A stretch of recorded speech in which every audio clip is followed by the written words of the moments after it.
2017 nos encontramos con Aidón Merajuer en la Escuela Técnica ORT para una entrevista para ARCA. Los entrevistadores son Ezequiel Retic, Jacqueline Morillo, Agustina Bose, Elian Abel y el fundador es Sebastián Charó. Bueno, para empezar, ¿podría presentarse? Bueno, soy Aidón Merajuer, trabajo en la Escuela ORT hace más de 20 años, prácticamente desde que regresé de Israel en el 84. En Israel viví 6 años, desde el 78 al 84. Y antes de eso, bueno, nací y viví en Buenos Aires. Estudié en la Escuela Técnica de la calle Cuba en Banco de Calada, en el número 28. Después, mientras estudiaba, empecé a militar dentro de lo que eran las reivindicaciones de los estudiantes secundarios. Después, la época y lo que se vivía en esos momentos, años 72, 73, el regreso de la democracia, de la dictadura, de lo que era la dictadura de Lanuse, la asunción de Cámpora, la libertad de los presos políticos en ese momento cuando asume Cámpora al gobierno, llevó a mí y a la juventud que éramos en ese momento a un compromiso político un poco más importante. En resumen, más o menos, fui detenido en 1976 y 2 años después logré que me dieran la salida a Israel por lo que se llamaba en ese momento la ley de opción, que todo detenido político que no tenía una causa podía pedir salir del país, y bueno, yo conseguí salir a Israel, donde tuve esos 6 años, y acá estoy. Y en el 76 se dictadura, ¿usted qué edad tenía? En el 76 yo tenía 22 años. ¿Y cómo era su familia? Mi familia estaba compuesta por mi madre. Mi padre murió cuando yo era muy chico. Un hermano que ya estaba casado, un hermano mayor que ya estaba casado en ese momento, en el 76. Mi hermana, que también estaba casada. Yo y mi abuelo, que vivía con nosotros en la casa. En realidad la relación con la familia era buena. De alguna forma me sentía apoyado por lo que hacía, no ocultaba mi filiación política o mi militancia, y nunca encontré ni trabas ni desalientos de parte de la familia hacia mi actividad política. ¿Algunos de sus familiares, su madre o su abuelo, eran inmigrantes? Bueno, mi abuelo y mi abuela materna vienen de Rusia en 1913. Primero llega mi abuelo, después viene al año más o menos viene mi abuela. Vivieron durante mucho tiempo en el interior, en la zona de Campana, y después se mudaron hacia la capital. ¿Cómo definiría su familia? Una familia clase media, dentro de lo que es la clase media que vive en Capital Federal, sin mucho dinero, pero tampoco sin pasar grandes necesidades. No muy, es decir, manteniendo una tradición judía muy suave, muy leve, digamos, recordar, digamos, algunas fiestas importantes, pero no muy comprometido con lo que es el judaísmo en sí o con lo que se ve como judaísmo. ¿De qué temas no se podía hablar en la familia? No, no. Sí, hablamos de todo. No había algún tema tabú, alguna cosa que no se pudiera hablar. Usted menciona la religión y que no está muy apegado a ella, pero ¿se celebran o se celebraban las festividades judías? No, digamos, sí, mi madre siempre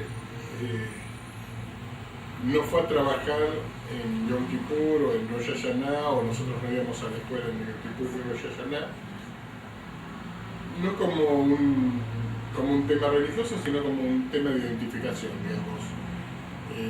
Reconociendo que era una familia judía, como que esas cosas, digamos, había que respetarlas, pero no en absoluto guardábamos ayuno. Siento que... No, perdón. ¿Quién se ocupaba de la educación en tu familia? Es la educación. La educación tuya y de tus hermanos.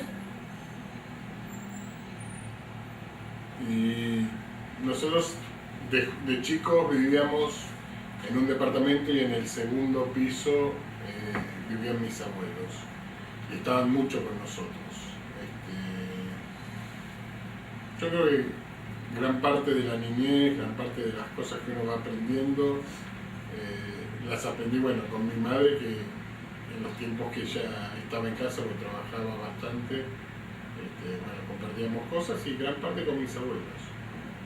¿Cuál era la profesión de su madre? Mi madre era odontóloga. ¿Sus hermanos también trabajaban? Mi hermano, sí, mi hermano en un momento dejó la secundaria, con lo cual empezó a trabajar en una fábrica como matricería, como tornero. Después retomó los estudios en forma nocturna y siguió trabajando y estudiando. Mi hermana siguió la facultad, con lo cual hizo algunos trabajos como docente de inglés, ya se empezaba a formar en los Rivers. Y yo, terminado el secundario, por un tema político, digamos, decidí ir a trabajar a una fábrica para ver lo que era, digamos, la vida de lo que se llamaría, digamos, la clase obrera, o estar más compenetrado, más allegado a lo que es una clase obrera.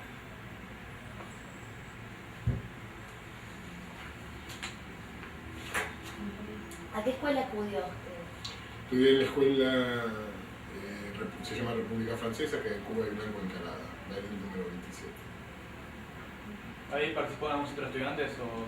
Sí, es decir, en los años 72, 73, hubo lo que se llamó una ley fantasma, que por lo que creíamos intentaba modificar los alcances de lo que era la educación técnica, es decir, qué se podía o no se podía, qué tipo de trabajo se podía o no se podía hacer egresado con título técnico.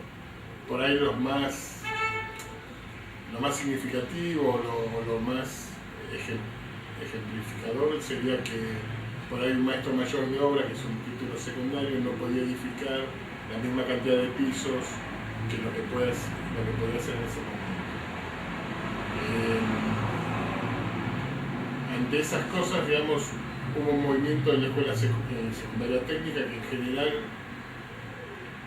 de todas las escuelas, era la menos politizada. La gente, por ahí la más politizada eran las escuelas nacionales o comerciales. La industrial no era una escuela muy politizada. Sin embargo, los estudiantes se movilizaron, empezaron a reclamar por lo que pensaban que eran sus derechos. Se armaron asambleas en las escuelas, se eligieron delegados, yo fui delegado de mi escuela. Se hizo una, no me acuerdo cómo se llamaba, pero algo así como una reunión de todos los delegados de varias escuelas, y en esa reunión se tomaban medidas, se decidían medidas, se decidieron varias marchas a la Plaza de Mayo. Hubo una marcha muy comentada en ese momento, de más o menos 100.000 estudiantes, muy grande como marcha, todos de escuelas técnicas, tanto diurnas como nocturnas. Y bueno, se comentó mucho esa marcha por la organización de la marcha, digamos, siendo escuelas industriales, demostraron cierto grado de organización y de acatamiento a las directivas que había en cuanto a circular, a movilizarse, a organizarse dentro de esa movilización. ¿Existe un departamento médico en esa escuela? No.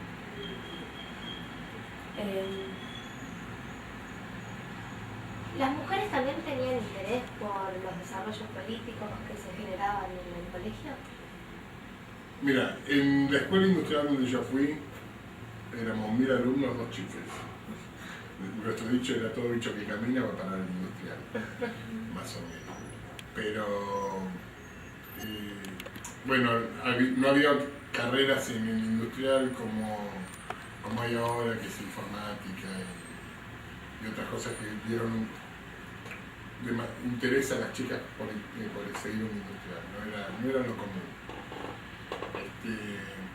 Pero en general, en lo que es las organizaciones políticas u otras escuelas, donde había chicas, también había centros de estudiantes y había interés de las chicas por la política, por lo que pasaba. ¿Cuáles son las materias que más le gustan? Supongo que casi ninguna, pero las pasaba, zafaba, como dicen. ¿Cuál es la relación entre los docentes y los alumnos? En la escuela donde iba yo había 2 tipos de docentes, aquellos mayores, digamos, que hacía bastante habían terminado ingeniería, y chicos o docentes que recién habían terminado, que tendrían 26 años, 27 años. Con esos docentes, con los más jóvenes, la relación era más estrecha. Digamos, con los docentes de mayor edad, digamos, de 50, 60, había cierta distancia y más diferencias, ¿sí? No tanta posibilidad. ¿Se podía hablar del tema política quizás con los docentes? ¿O había por ahí restricciones de no, esto acá no se puede? Más o menos ten en cuenta que yo hice toda mi secundaria en una dictadura militar, que era la dictadura de Belarus, que empezó en el 66 y terminó en el 73.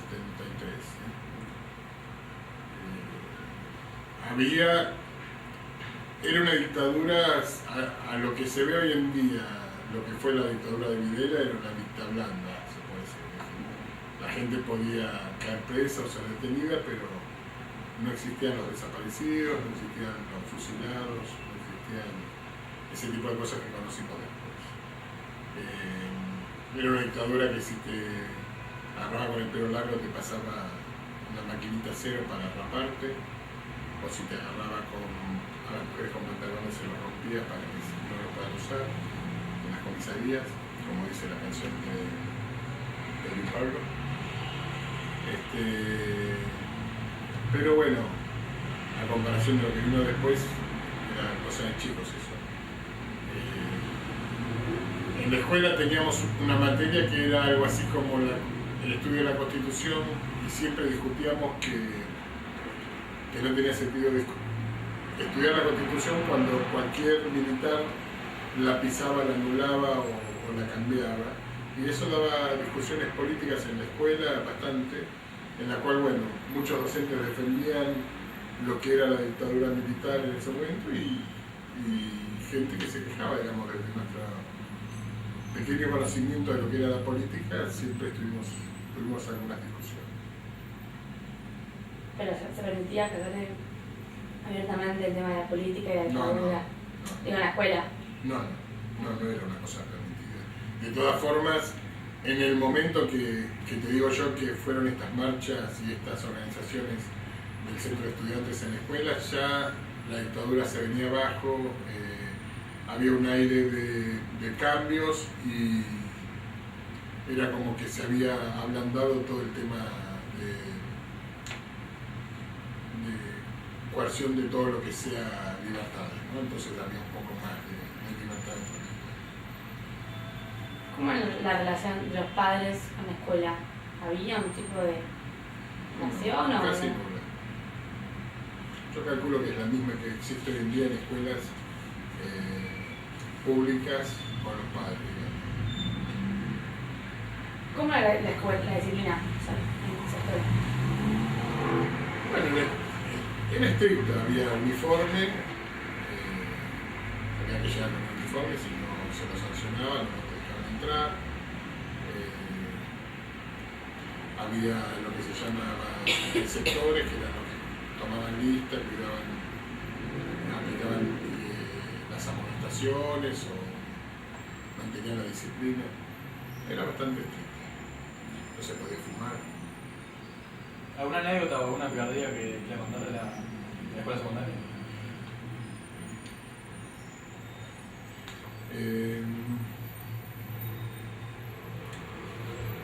Una anécdota que puede pintar un poco lo que era ese momento.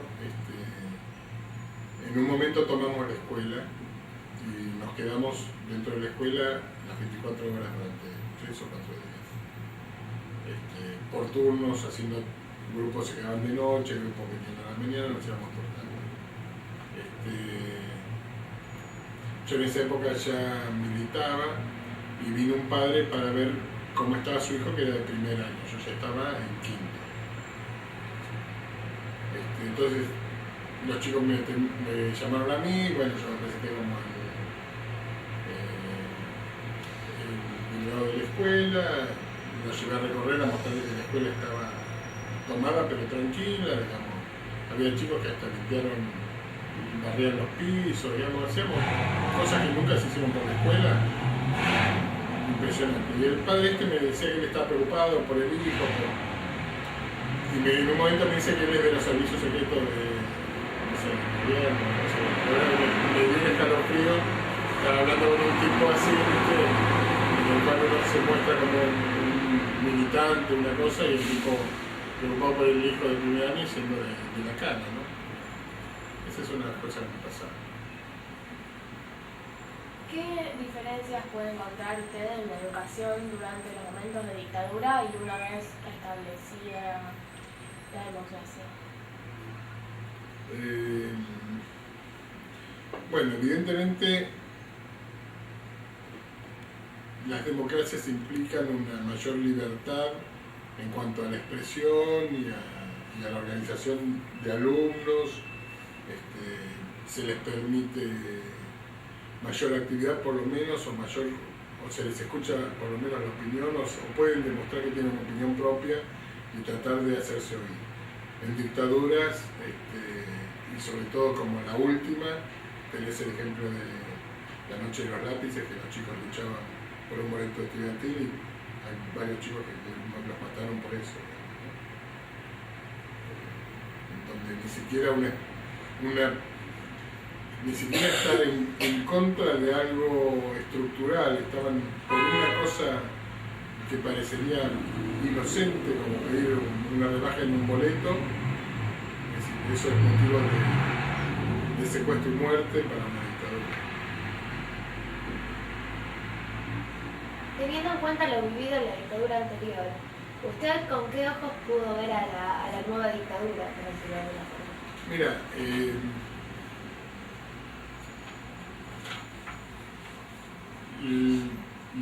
en ese momento había un tema que es, uno vivía el día a día y vivía muy acelerado sobre lo que pasaba. Yo creo que muchos de nosotros, de hecho, no sabíamos o no llegamos a comprender lo que estamos exponiendo a nuestras familias, a nuestros amigos, a nosotros mismos, por las cosas que hacíamos.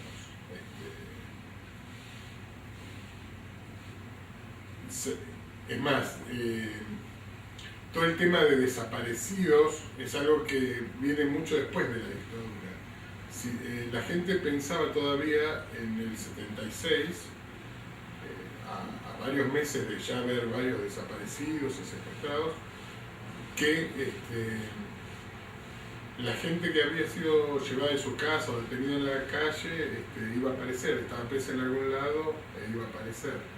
Que no nos entraba en la cabeza la monstruosidad del aniquilamiento que hicieron.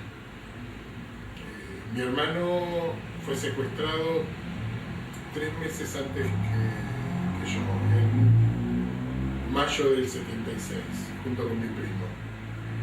Y es más, al tiempo que a mí me secuestran, yo todavía pensaba que él podía estar en algún lugar detenido, que bueno, demorado en algún lugar, que lo iban en algún momento a legalizar y iba a aparecer preso en alguna prisión. Al momento que a mí me secuestran y mi propia vivencia dentro de lo que era Coordinación Federal, que es un ente que depende de la Policía Federal, y ver y interiorizarme con la gente que estaba ahí secuestrada, cómo iban sacando para matar gente, ahí por ahí empiezo a tomar un poco de noción de lo que le podría haber pasado a mi hermano y a mi primo y a mucha otra gente que estaba en esa situación o que yo conocía que había sido detenida. Pero por ahí hasta antes de eso yo pensaba que no, que estaban presos en algún lugar y que bueno, llegado el momento iban a aparecer legalmente en algún lugar detenidos. ¿Cómo fue su reacción ante el secuestro de su hermano, su primo y el suyo? Bueno, la reacción fue distinta. El de mi hermano y mi primo, yo pensaba que estaban detenidos en algún lugar. Yo en principio me fui de mi casa porque tenía miedo de que vinieran a buscarme en relación con mi hermano, por la dirección, por el documento, por el apellido, vinieran a buscarme a mí. Traté de estar fuera de mi casa lo más posible, era una época bastante difícil de estar fuera de la casa. La gente tenía bastante miedo de tener a gente que militaba en su propia casa por miedo a que le allanaran la casa.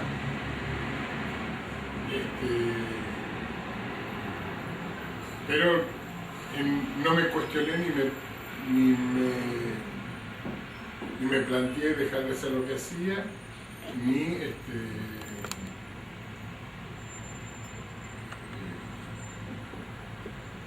decir, seguí militando por ahí con un poco más de cuidado, pero seguí con mi actividad como estaba. Al momento que me secuestran a mí, bueno, ahí la cosa...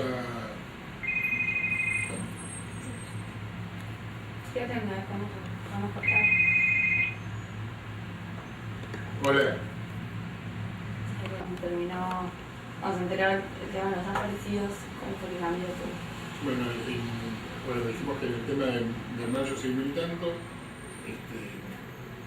Después hay un momento que la situación se empieza a hacer muy difícil.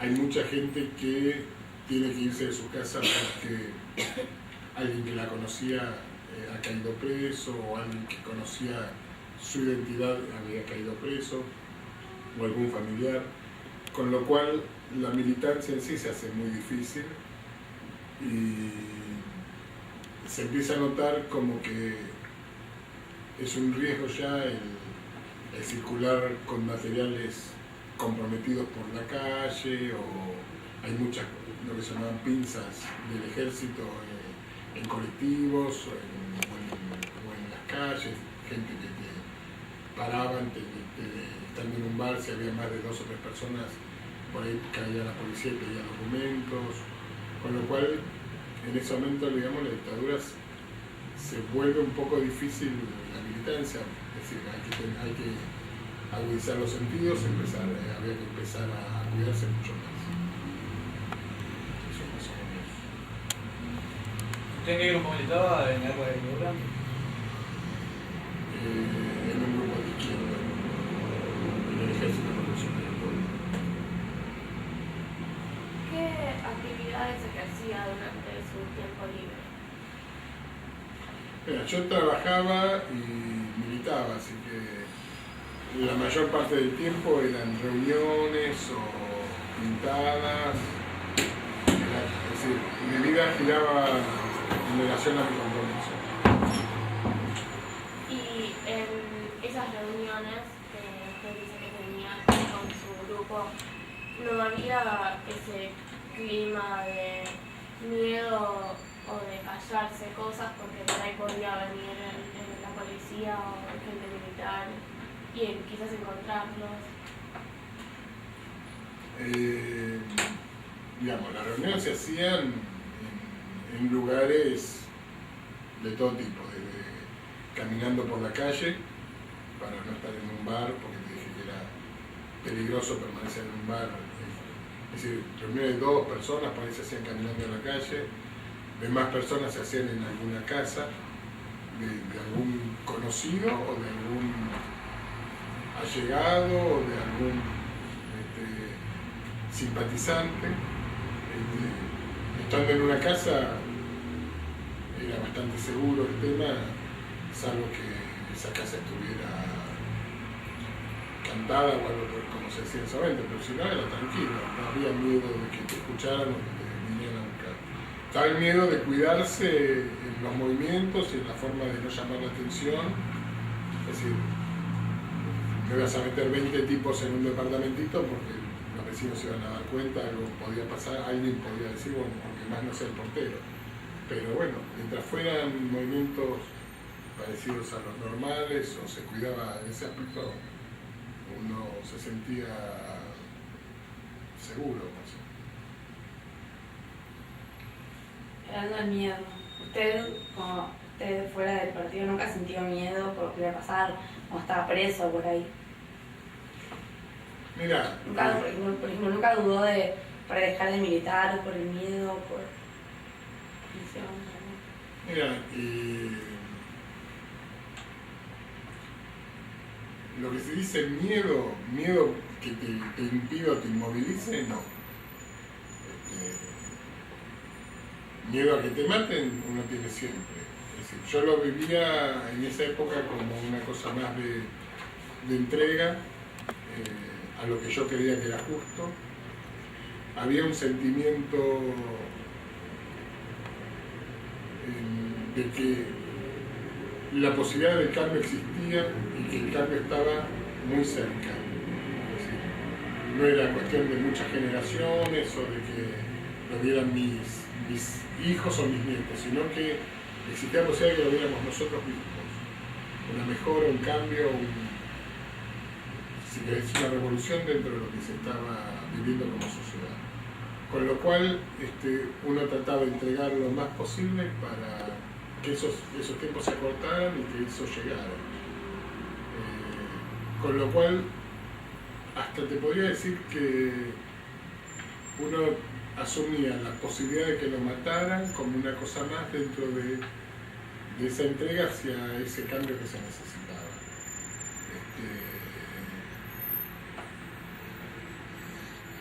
Yo creo que, es más, yo tenía asumido que por ahí no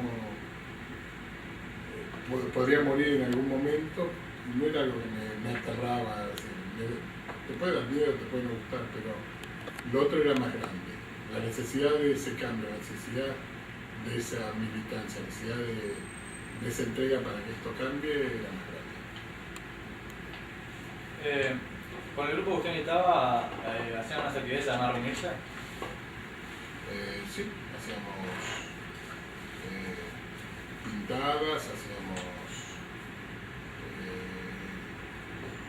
entrenamiento militar, hacíamos actividades ya más pesadas, que involucraban armas, que involucraban